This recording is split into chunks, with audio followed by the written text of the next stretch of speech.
קיבלתי שאלה אחת או שתיים בשלב מוקדם זה, אבל נטפל בזה אחר כך. תודה רבה ארי על הדברים הנוקבים ועל השאלות הרבות, גם תשובות, אבל בעיקר השאלות שאתה מעלה. אני חייב לומר שהרבית להשתמש במונחים של פתולוגיה, של חולים, נגוע, רעלים.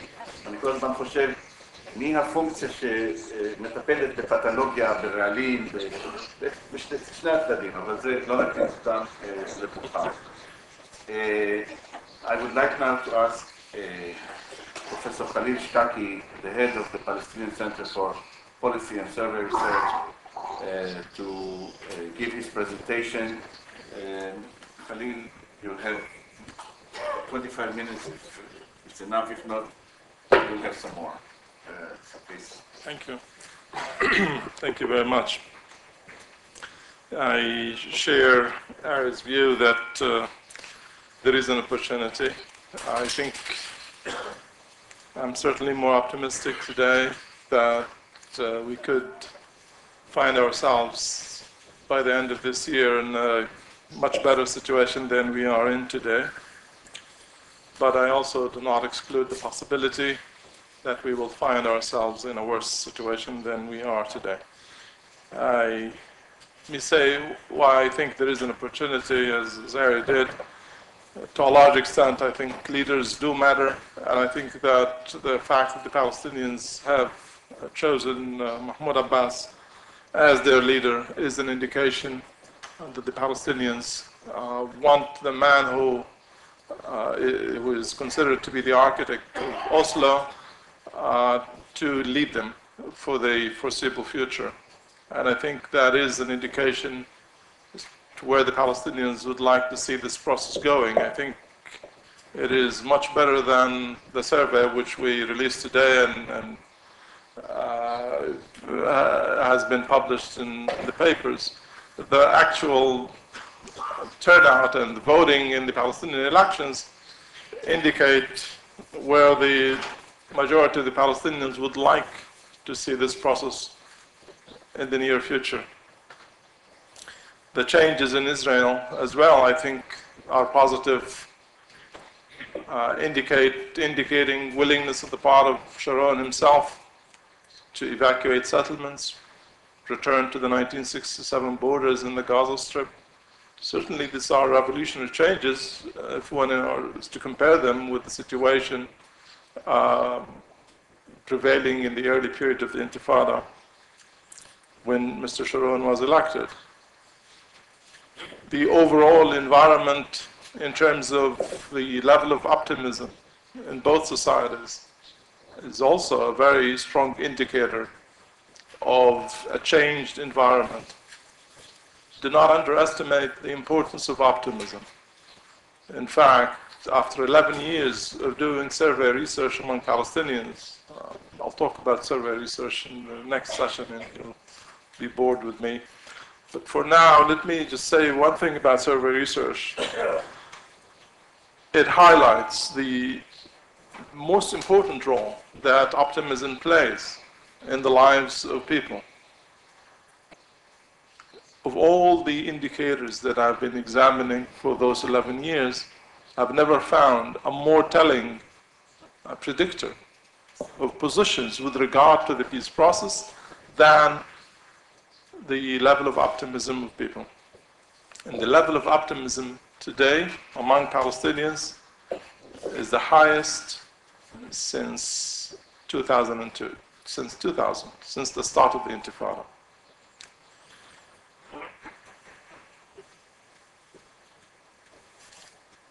Now, let's assume for a moment that we have all things go right.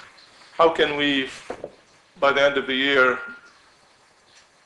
reach the kind of output, the kind of outcome that we would like to reach?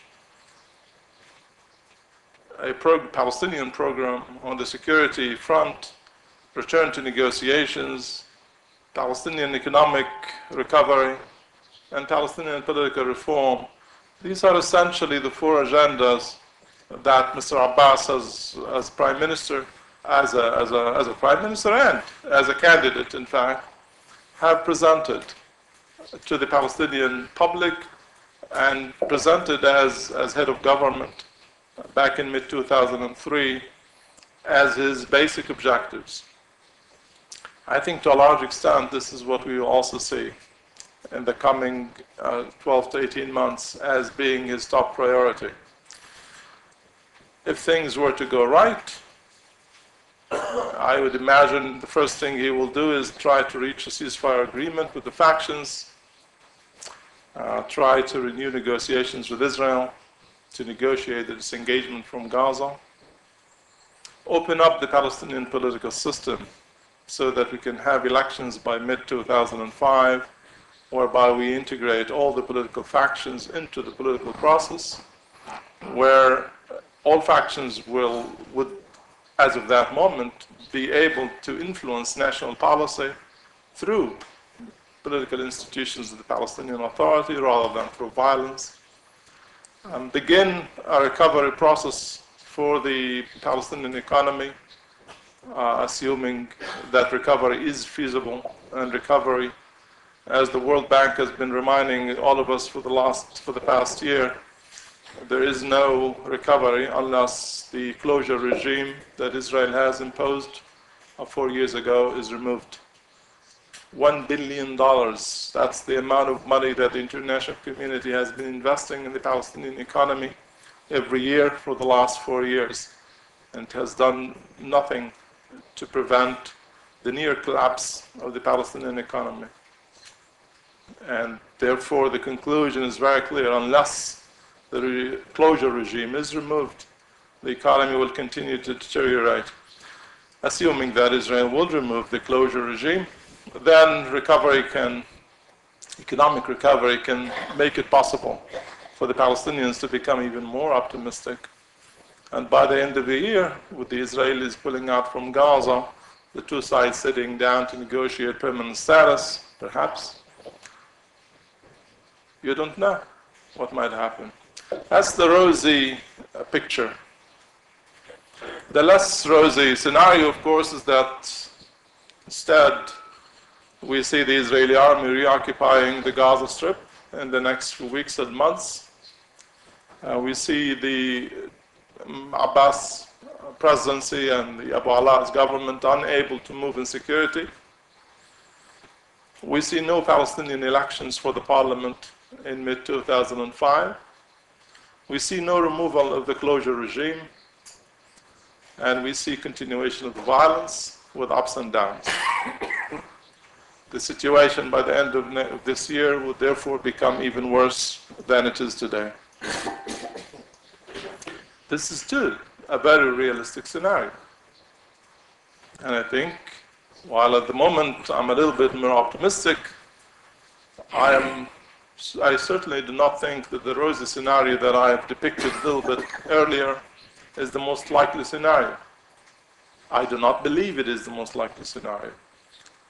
But I also think that we have a very good opportunity today to prevent the other scenario, the second one that I described a little while ago. There are essentially three main problems that I think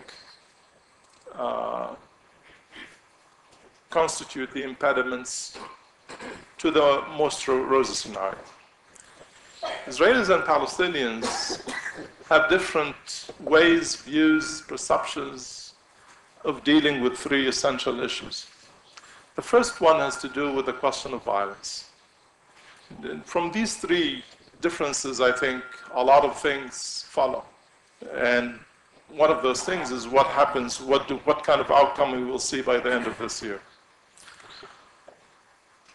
The first, as I said, is the question of violence. For Israel, it's very important that the Palestinians recognize the futility of violence, that the Palestinian public and the Palestinian leadership recognizes that violence doesn't pay, and that, if need be, the Palestinians should in fact feel defeated, militarily and perhaps otherwise.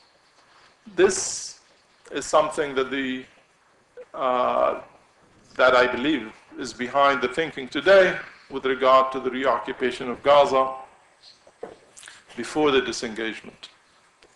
the desire to leave behind a defeated population that recognizes Israel's might and supremacy when it comes to military power. On the Palestinian side, there is a very strong belief that violence pays, that Israel is doing all it is doing in terms of this engagement only because of the violence, that the Israeli disengagement plan is victory for armed struggle. The way the two sides, therefore, view the question of violence, put them in a zero-sum game, put them in a collision course.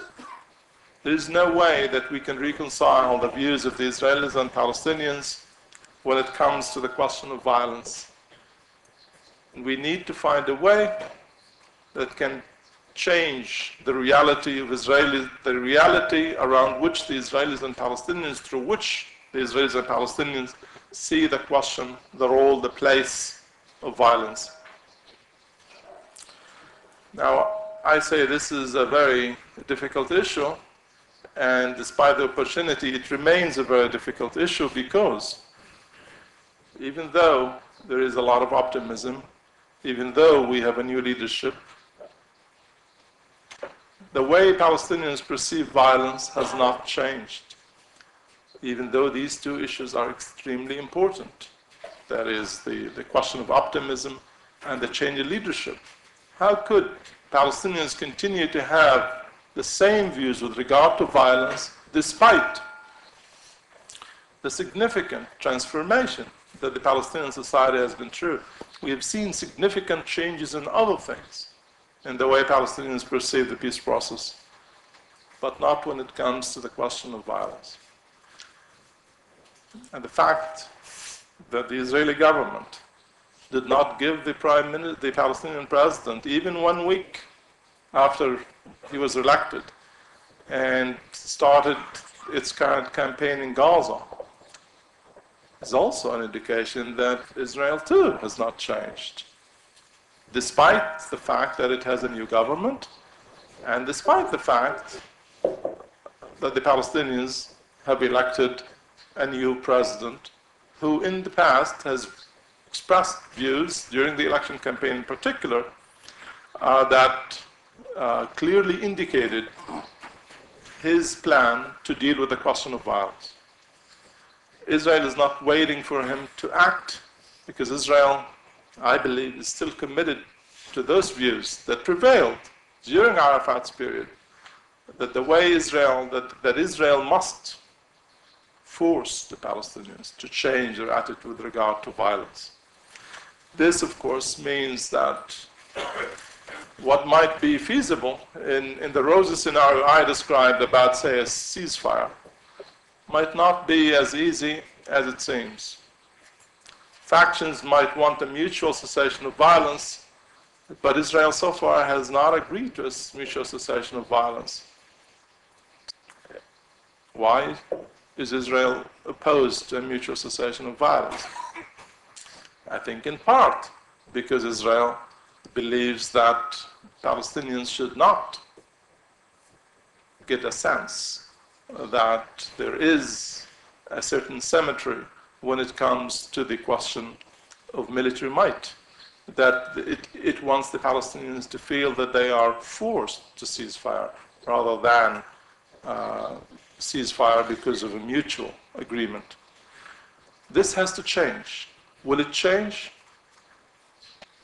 Will the Palestinians change their attitude that violence pay, and would the Israeli government change its attitude that Palestinians must be forced to accept a ceasefire? The way we answer these two questions has a very direct impact on our expectations with regard to what we will see by the end of the year. The second question is, where do we go from here in terms of a process? Not in terms of convictions and beliefs about things, but rather in terms of how we see the process evolving. For example, on the question of violence, I've already alluded to. Palestinians believe that the best way to deal with security is by reaching a consensus among all the factions on the question of the cessation of violence, integrate the factions into the political process. Certainly there is a role for rebuilding the Palestinian security services in all of this, but it's not the primary role. The primary role of a ceasefire is to provide an environment for economic recovery and for political integration. This is the way, this is the process of security, if you wish, as distinct from the peace process. The way to bring about security for Palestinians and Israelis, therefore, in the views of the Palestinians of Mahmoud Abbas, this is the same view that he articulated as prime minister, and I'm assuming that this is going to be his view for at least for the next year. This is a process. It is different from the way the Israelis, particularly the Israeli government, perceives the issue of security, how to go about bringing security to Palestinians and Israelis. Israel is committed to the roadmap, and the roadmap in terms of the definition of how to deal with security. I'm not talking about the whole roadmap. This is an issue we'll come to in a second, but about the package that's called the roadmap. But in terms of how to deliver security, the roadmap talks about dismantling the infrastructure of terror, which means ceasefire is not even part of the deal. Ceasefire is an outcome. It is not a premise. It's an outcome of dismantling. And dismantling means you arrest, you destroy. In other words, for Palestinians, this sounds more like civil war. And Palestinians are not prepared to go into civil war. And I doubt very much that Mahmoud Abbas will be willing to deal with security through dismantling the infrastructure of terror the way it is defined in Israel. Mahmoud Abbas would like to deal with security, as I said, through a consensus on a ceasefire that would therefore allow after that, with Israel cooperation, being assumed, economic recovery, political integration.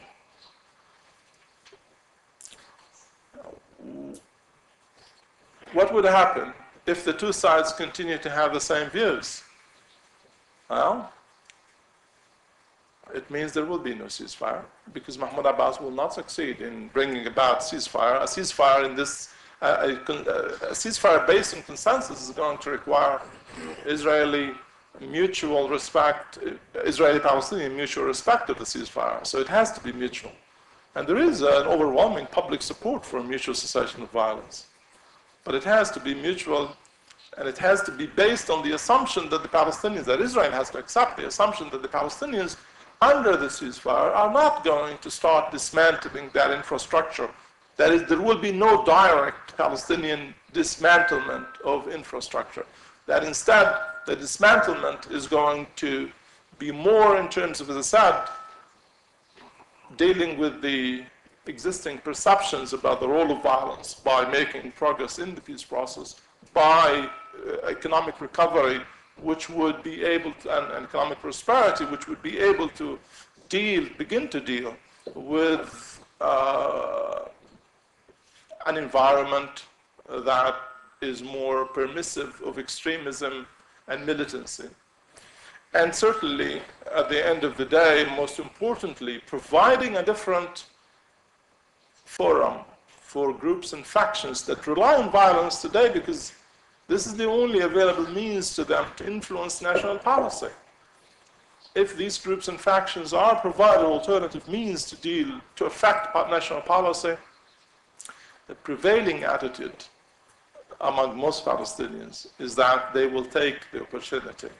And that in this sense, parliamentary elections and local elections become very critical in terms of providing security. That's about the process of how do we move from now until the end of the year in terms of delivering security.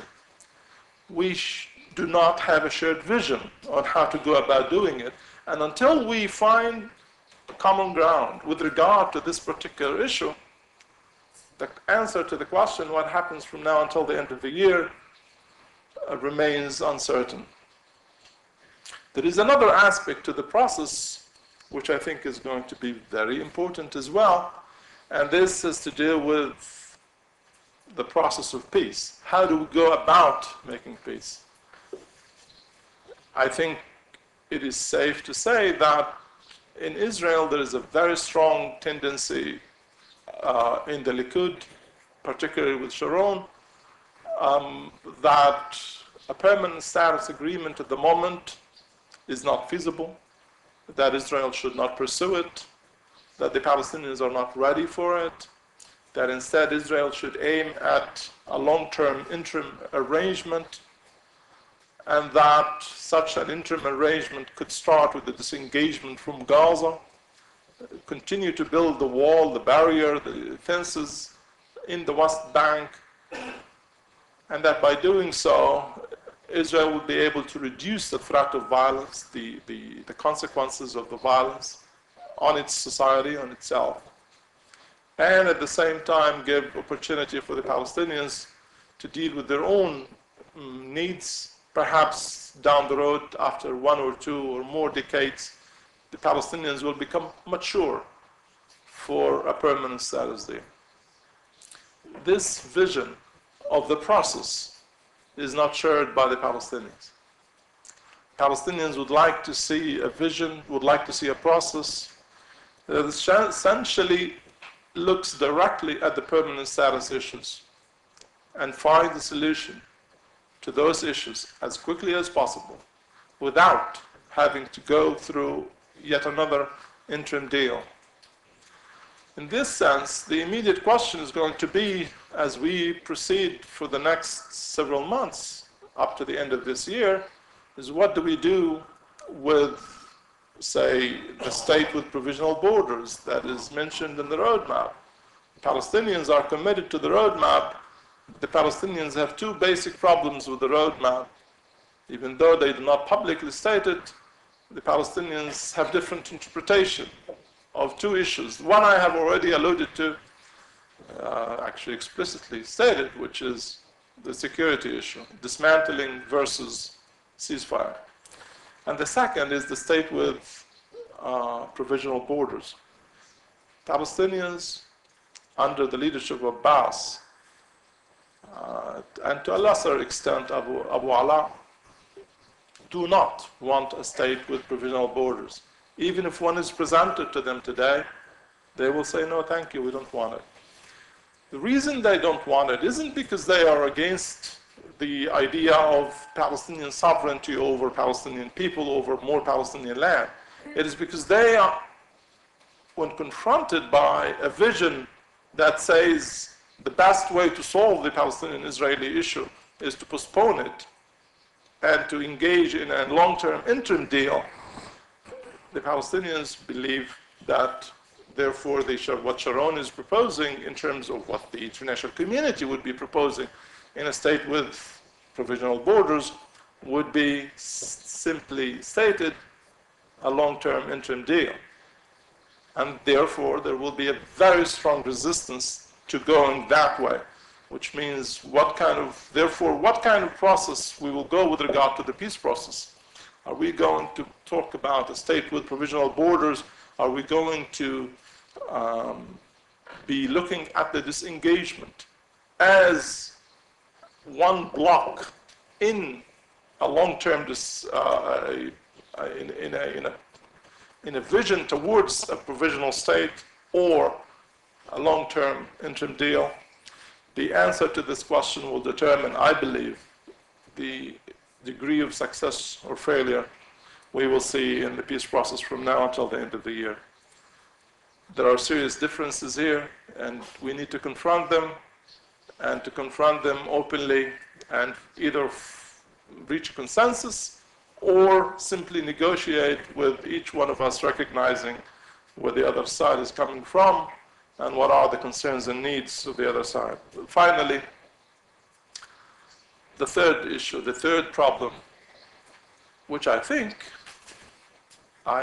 perhaps this is where I am most optimistic about, given the prevailing public attitude, what Eli mentioned in the newspapers today, and that is the substance. Do Palestinians and Israelis, leaders and public, share a common vision about the end of the conflict? Is the two-state solution acceptable to both sides? And are the two sides willing at this moment to pay the price of a two-state solution, given the positions and the attitudes of the two sides, given the vital needs of the two sides? Are the two societies, the two political groups ready at the moment to accept the necessary compromises? As I said, I think of the three issues that I'm raising here, this is the one where I am more optimistic, and I believe that the two sides, in terms of willingness to accept substantive deals that are acceptable to the other side, have never been as dovish, as moderate as they are today. But we're not going to test this until we deal with the first two issues, which means, in reality, the change we are seeing in terms of the willingness to compromise, which has never been as dovish as it is today, remains irrelevant. It remains irrelevant because we're not even going to get to it, because we have difficulty articulating a common vision on how to deal with security, or a common vision on how to proceed on the process. And until we do that, the progress that has been made in terms of willingness of both societies to come to grips with the basic, fundamental, substantive issues of the peace process, that progress will remain irrelevant. In other words, from now until the end of the year, therefore, we have to seriously confront these difficulties. I started by saying I shared Ari's view that there is an opportunity, and I think there is one. And that opportunity remains there. But as I look at things that happened even during the last week, I can clearly see the signs of the future, and they do not look very good. We have to deal with the difficulties, the three difficulties I've mentioned. Most important for the moment seems to be how to develop a shared vision about security. Thank you very much.